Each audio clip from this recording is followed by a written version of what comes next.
So just came across this article here. Hey, why not? Why not talk about it here? So, Jonathan Majors looks to star in an action movie from the Daily Wire. Anybody who's unfamiliar with the Daily Wire is, of course, a company owned by Ben Shapiro, famous right wing commentator. He's also done, a plethora of other things as well.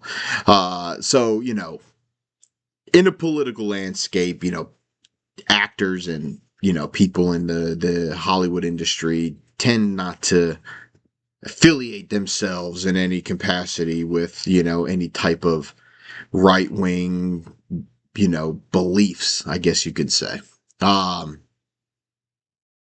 But I've thought that this is really interesting. I mean, if we're looking at it from the one lens here, is like Jonathan Majors just dug himself into a deeper hole from a lens. From another lens, I'm like, you know what? You got a guy who made a mistake, and I felt that Marvel. I think Marvel didn't handle his situation properly. I think is kind of the best way to put it. I felt that they were a little too quick to action when it comes on his part, and terminating him from being king. I also think a lot of that also has to do with him, with that storyline also not really working out in any way, really. So I felt that it was, he just kind of got the shit end of the stick for certain, right?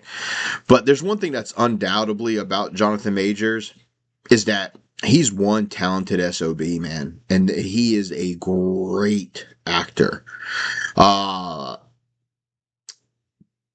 He was in Creed 3, and right? But his performance in that, I was like, man, I've been seeing this guy in some things, Lovecraft Country, which was a show on HBO, which I thought was actually pretty decent. I know it was canceled after one season. It wasn't too bad though.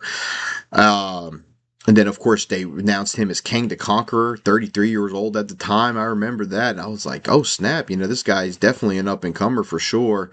And then I remember watching Creed 3 and I was like, yeah, there's a reason why he was catching notice, is this guy is pretty damn talented.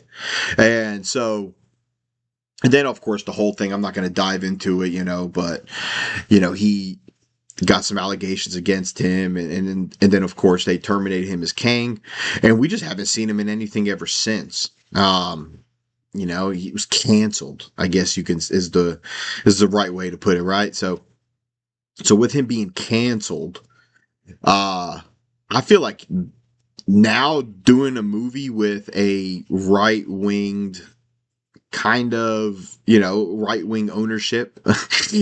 I mean, your dude, he's digging himself a hole. And that's pretty fucking sad that we live in a world that a guy who just wants to do what he loves, right? This man, he has spent his whole life learning the craft, doing, and doing it at a high level. Great fucking actor. And then for people that I see online, talking about this and commenting and talking about, like, oh, look at him, like this is going to only get worse for him. Man, stop it. This is a guy, and I hope this movie turns out to be pretty damn good. I do. Because there's a movie they did do, and it was like Run, Hide, Fight or something like that. And it had Isabel May from 1883 in it. I thought that was well done. I really did. I thought that was well done. But I'm excited for Jonathan Majors, man. I want to see him strive here, and this is being looked down on him for doing. But you know what? Good for him, man. Do what you love, bro. Fuck all the haters. Fuck them. But let me know what you guys think of this down below. I'm just excited to see Jonathan Majors back. He's a great talent, man, and hopefully we'll get him back in some of the real big pictures. But hey, maybe this is good. Maybe this works out. Him leading it, I tend to not doubt, man. But let me know what you guys think down below.